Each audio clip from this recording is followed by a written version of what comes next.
మండపానికి ఎదురే ఉందంటే ఆయన స్థాపించడానికి ఎట్లాంటి దివ్య సంకల్పమో భవ్య సంకల్పమో తెలియదు, కానీ మా గురుదేవులే వచ్చి కూర్చున్నారు అక్కడ.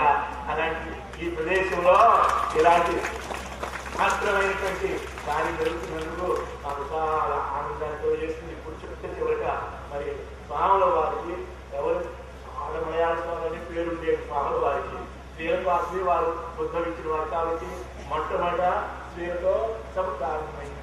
మన చివరి కూడా స్త్రీలతోనే శివ ముగింపాన. అందువలన ఇప్పుడు మా జ్యోతిర్మయానంద భారతి వారు ఒక 20 నిమిషాలు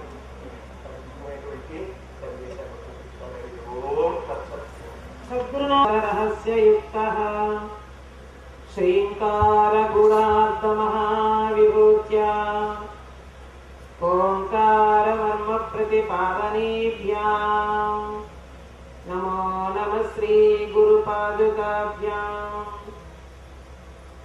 శ్రీ వేద వేద్యమచించమవ్యక్త రూపం సచరాచరాది జగదేకమూర్తిం ప్రకాశం అజ్ఞాన ఘోర తిమిర సంహర జ్ఞాన దీపం శ్రీ స్వామి రామానంద యోగి మాత గురుదివ్య చరణమహం నమామి.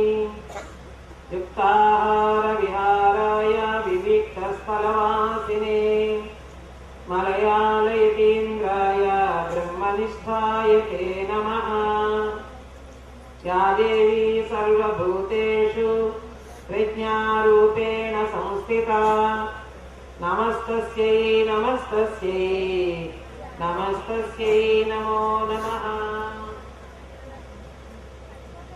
సర్వాంతర్యామి సర్వాధ్యక్ష సర్వాధార సర్వసాక్షి స్వరూపుడైనటువంటి పరాత్పన్నకు